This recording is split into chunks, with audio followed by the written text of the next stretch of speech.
Tudo bem com todos? Espero que sim. Vamos então continuar o nosso estudo de Os Mensageiros? Ótimo! Hoje vai ser a nossa terceira aula e nós estudaremos dos capítulos 11 até o 15, tá certo? Sem mais delongas, vamos lá? Todo mundo aí com os livros apostos? Nós vamos começar pelo capítulo 11 e ele se chama Belarmino, o Doutrinador. Belarmino mesmo. Belarmino, o Doutrinador. E a gente viu na aula passada o tanto de médiuns que faliram em suas missões, né? Só para a gente situar aí a história, André Luiz estava lá no centro de mensageiros, localizado ali no Ministério da Comunicação, e ele estava acompanhando várias histórias de pessoas que tinham a missão na mediunidade, na doutrinação, e acabaram por falir, né?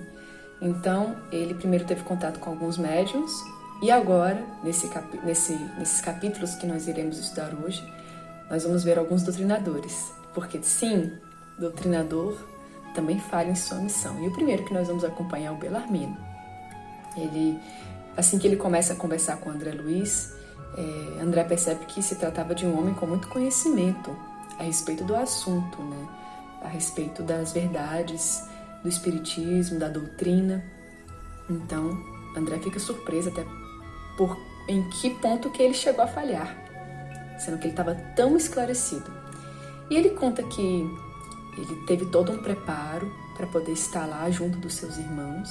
Ele seria muito bem amparado pelos pais, pela companheira, né, Elisa, que seria sua esposa. Então, teve todo um preparo, muitas promessas, reencarnou.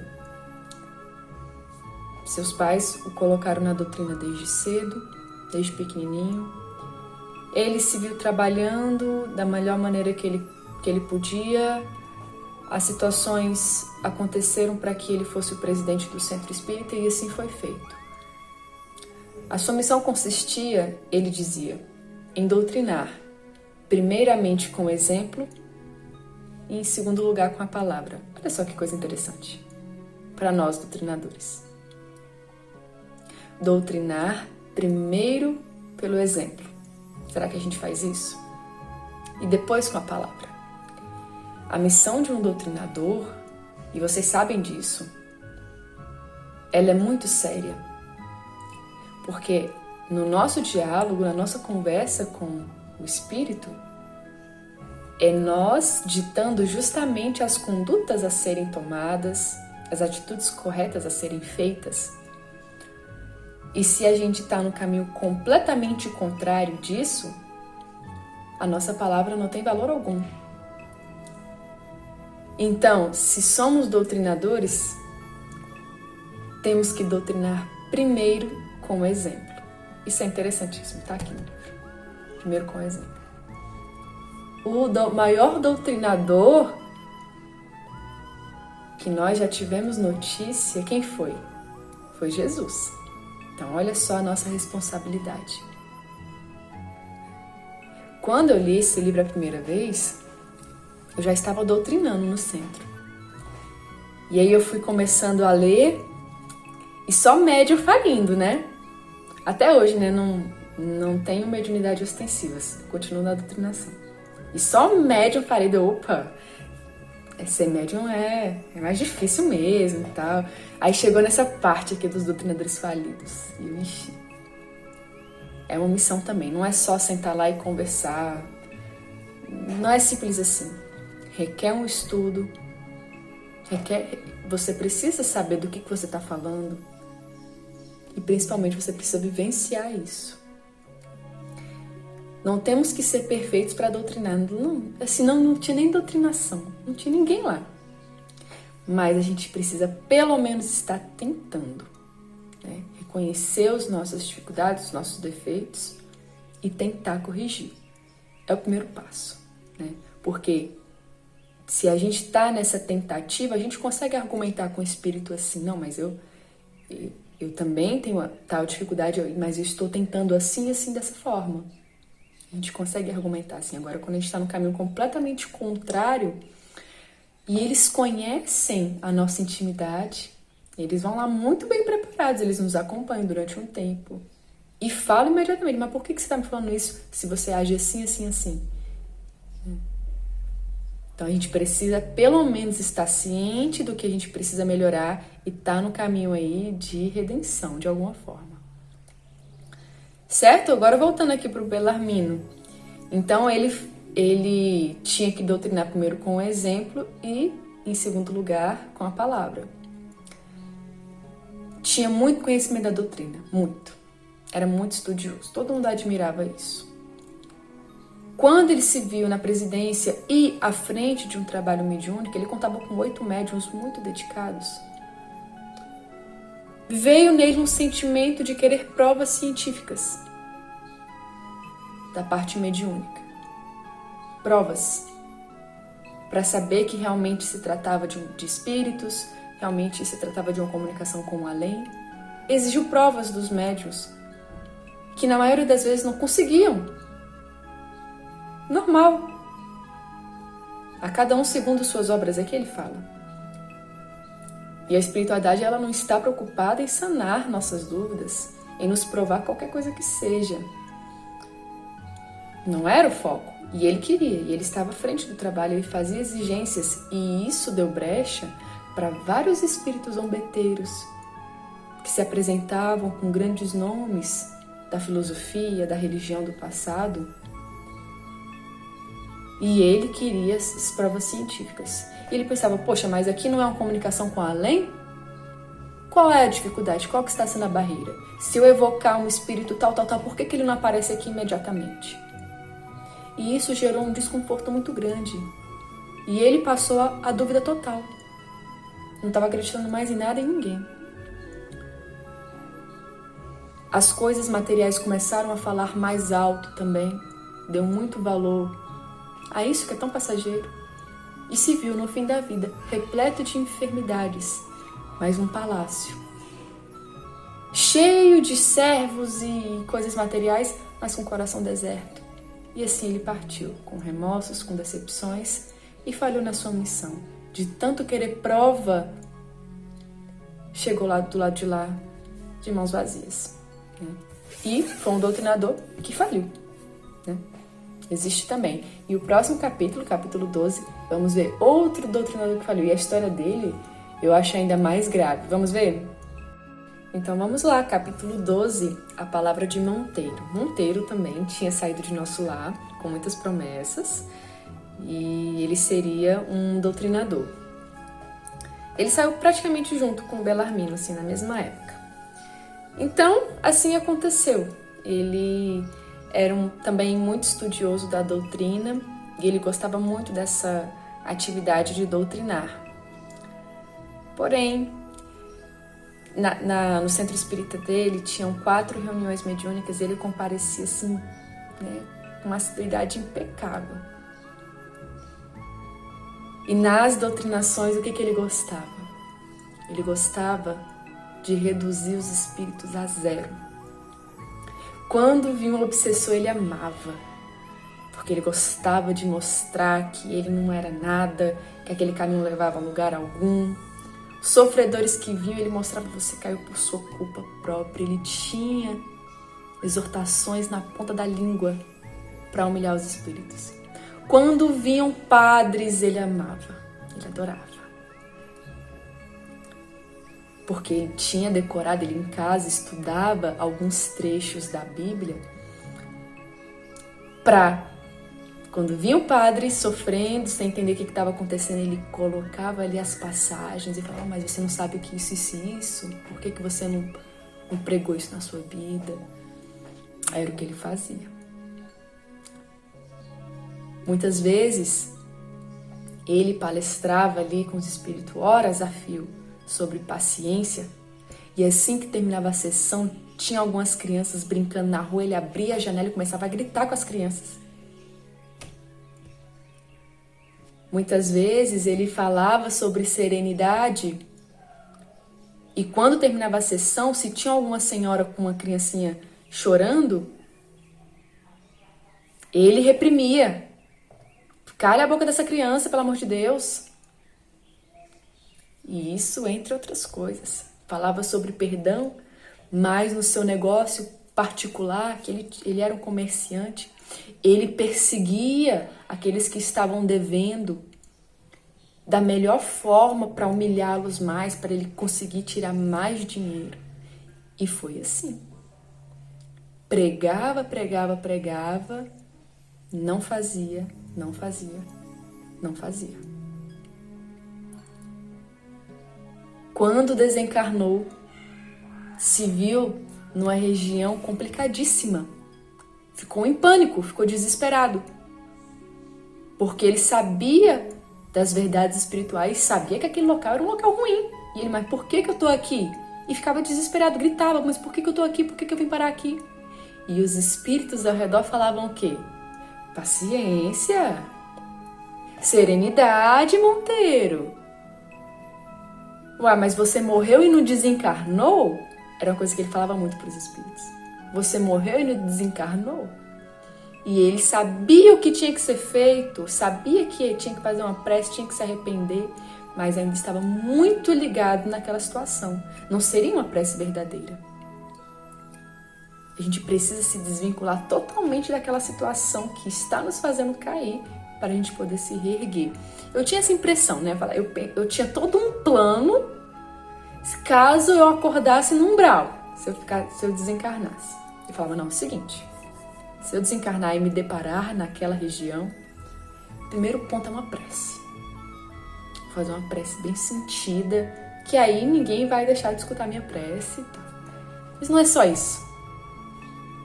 Não é só a prece. A gente precisa se desvencilhar da situação. E ele não conseguia. Ele se sentia injustiçado. Um Monteiro, né? Em dado momento, recebeu o auxílio dos espíritos amigos. Porém, ainda assim, ele trazia no seu coração uma revolta. Poxa, mas eu fui um doutrinador tão bom. Eu tinha tanto conhecimento da doutrina, por que isso aconteceu comigo? Eu exijo uma assembleia com a ministra veneranda, que é ela que intercedeu pela minha encarnação. Quero uma audiência com ela. Completamente descabido, porque a veneranda era muito ocupada. Mas, numa atitude assim, de muita delicadeza, no momento que ele estava repousando, ela veio saber como é que ele estava. E por 2 horas, ele ficou se lamentando para ela. 2 horas, gente, ele falou sem parar de como ele era injustiçado, de como aquilo ali tinha sido terrível para ele, né? Enfim, a síndrome do coitadinho, né? Por 2 horas, a ministra veneranda não falou nada, deixou ele terminar aquela reclamação. 2 horas, gente. Quando ele terminou, já cansado, ele não tinha nem mais força para continuar ali, ela disse o seguinte: Monteiro, meu amigo, a causa da sua derrota não é complexa nem difícil de explicar. Entregou-se você excessivamente ao espiritismo prático junto dos homens, mas nunca se interessou pela verdadeira prática do espiritismo junto de Jesus, nosso mestre. Então, sabia da teoria, mas não vivenciou isso. Não vivenciou. Aplicava os conhecimentos aos outros, encarnados e desencarnados, mas não em si próprio. Então, a nossa missão como doutrinadores, isso vale não só para doutrinadores também, nessa questão do exemplo, né, de você falar certas coisas e não praticá-las no dia a dia. A gente precisa mudar isso. É difícil, né? Olha, se a gente conseguisse fazer tudo que a gente prega no centro, a gente estaria ótimos. Né? Mas eu sei que a gente não consegue, mas a gente tem que se esforçar cada vez mais, cada dia mais, no esforço, para não ficar assim como palavras vazias. Temos que vivenciar a nossa doutrina, principalmente através do exemplo. Isso é o que vai contar mais. Tá certo? Esse aí é o nosso capítulo 12. Capítulo 13, Ponderações de Vicente, vai ser o momento que André e o Vicente, né, que era seu companheiro ali de classe, estavam num momento um pouco mais íntimo entre eles dois, para conversar sobre tudo que ele tinha visto ali, né? André fica muito impressionado, ele fala: nossa, eu nunca imaginei que aqui em nosso lar nós pudéssemos ter centros de uma comunicação tão valiosa. não esperava que médios e doutrinadores tivessem missões tão sérias. Quando eu estava encarnado, isso o André narrando, quando eu estava encarnado, eu não cheguei a conhecer nenhum médium, nenhum doutrinador, mas estou muito impressionado como as suas missões são sérias. E aí Vicente fala que, assim como o centro de mensageiros, lá em Nosso Lar tinham vários outros locais que eram justamente para essa conversação mais fraterna, troca de experiências. Como o André trabalhava nas câmaras de retificação, que era mais um tratamento direto de espíritos que estavam bem desorientados, ele não sabia disso. E ele dá alguns exemplos interessantíssimos, o Vicente. Ele fala que lá no Ministério do Esclarecimento tem os pavilhões das escolas maternais, onde mães que falharam em suas missões estão ali, como no centro de mensageiros, estão ali debatendo as suas falhas, né, tentando se preparar para a sua próxima missão na maternidade. Pavilhões das mães, lá no Ministério do Esclarecimento. E elas, assim como nós vimos aqui, né? Assim como nós vimos aqui os médios contando as suas falhas, os doutrinadores, elas também narram como elas perderam a oportunidade de serem mães, como elas se prejudicaram outros espíritos. Lá também tem o Centro de Preparação à Paternidade, onde pais veem onde erraram, estão ali com a sua ficha reencarnatória de erros e como eles podem se melhorar na próxima. Centro de Preparação à Paternidade. Tá aqui, ó. Tô lendo aqui. Exatamente isso. Não temos noção. Não temos noção da seriedade de uma maternidade, de uma paternidade. Não é brincadeira. Não é brincadeira, não. Centro de preparação para isso. Lá em Nosso Lar. É uma missão muito, muito delicada. Você preparar um ser para o mundo. E a gente tem que desempenhar o nosso papel com base no mestre, com os seus ensinamentos. Sem isso, é uma missão perdida.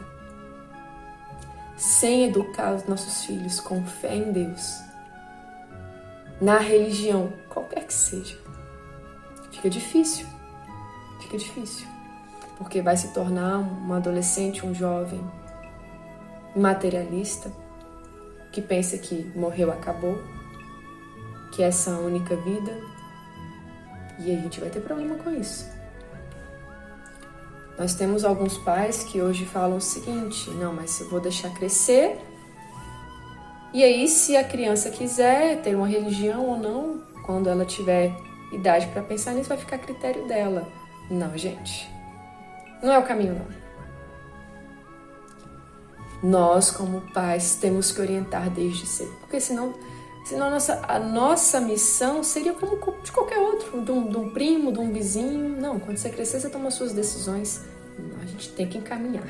Se veio para nós, pequenininho, inocente, nos escutando, nos colocando lá no pedestal, que filho é assim, né, com o pai? É para que a gente oriente. Criar uma criança hoje sem Deus, eu não consigo nem imaginar como é que seja. Complica muito a tarefa. Então, lá no Ministério do Esclarecimento tem os centros de preparação para pais, o centro de preparação para mães, o centro de preparação para médicos que falharam também em suas missões e estão lá tentando se reajustar, tentando planejar uma próxima vida que eles consigam, enfim, vencer. E André tá até falando, mas nós somos médicos, Vicente, e não estamos lá. Por quê? E aí Vicente fala, nós não falhamos só como médicos, falhamos como homens. E André relembra o seu suicídio inconsciente, as suas falhas realmente, né? Como homem, como marido, como pai. Então, tinha toda essa questão. Então, lá em nosso lar tinham vários núcleos de aprendizagem, vários.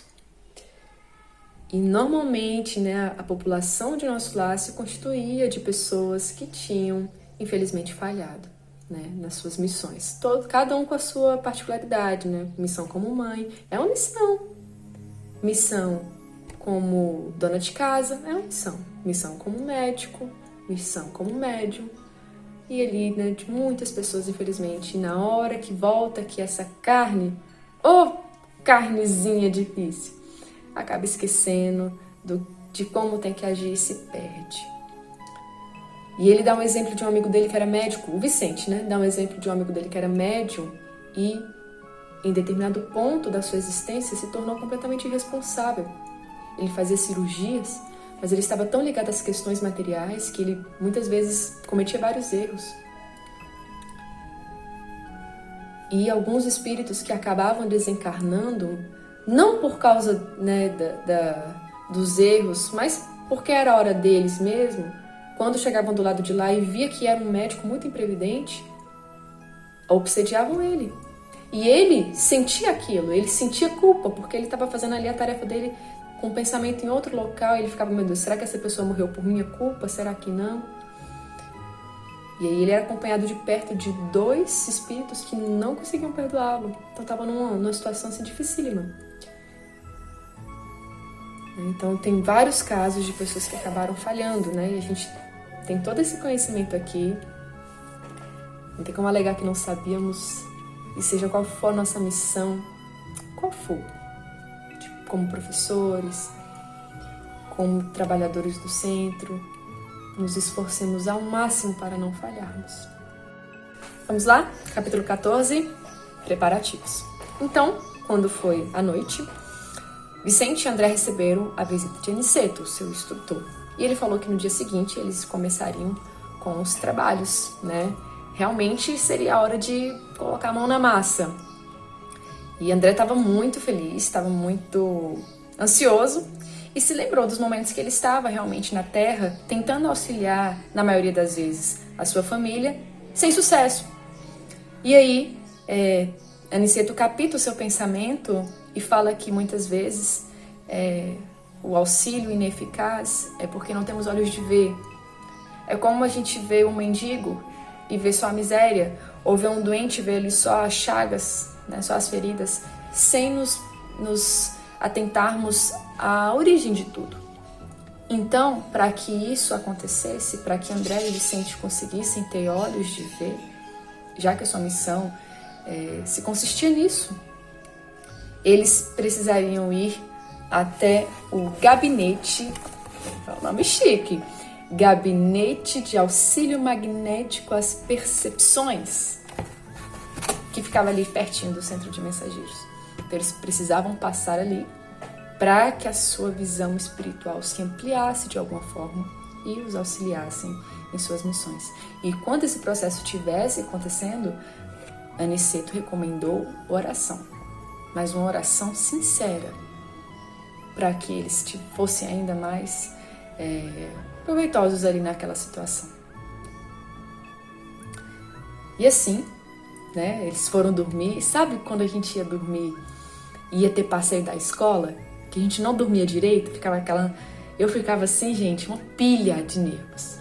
No dia anterior, eu arrumava a minha roupinha bonitinha, deixava assim ela no cabide, prontinha para eu vestir, botava o meu lanche na mochilinha e não dormia. Era aquela noite assim, toda hora acordava, lembrava, ou quando a gente vai viajar também, né? Hoje, a gente, não sei vocês, eu não durmo direito. André e Vicente estavam dessa forma, não viam a hora de amanhecer para eles passarem logo lá no gabinete das percepções magnéticas e já ir trabalhar. E assim foi feito. Eles chegaram lá no gabinete. O primeiro passo foi entrar em contato magnético com aqueles servidores. E o processo, André não consegue explicar direito pra gente o que aconteceu. Ele não tem palavras para explicar como é que foi feito. Não saberemos. Só que, quando ele saiu, inicialmente não sentiu nada de diferente. Ele sentia que a visão e os ouvidos estavam mais límpidos. Mas, tirando isso, naquele primeiro momento, Ele não via nada de diferente. A gente vai ver a diferença lá na frente. Então, chegou a turma ali de Aniceto, ele foi dando alguns esclarecimentos, colocando responsáveis por determinados setores, as equipes foram separadas, né? Aquelas orientações gerais. Eram várias missões. E ele esclarece para André e Vicente que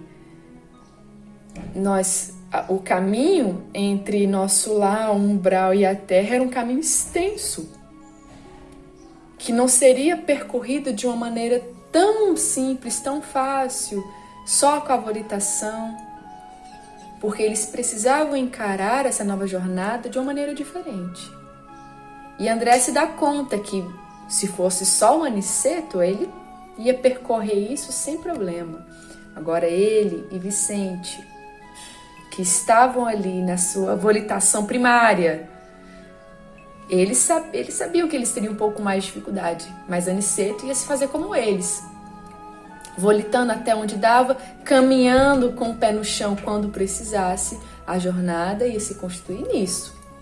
E daí, muitos aprendizados eles iriam tirar, não ia ser nada por acaso. E a gente vai ver no próximo capítulo como é que é o início dessa jornada. Muito bem, capítulo 15, a viagem. Então, André, Aniceto e Vicente começaram ali a viagem. E em determinado ponto, André e Vicente perceberam que a volitação estava ficando mais difícil.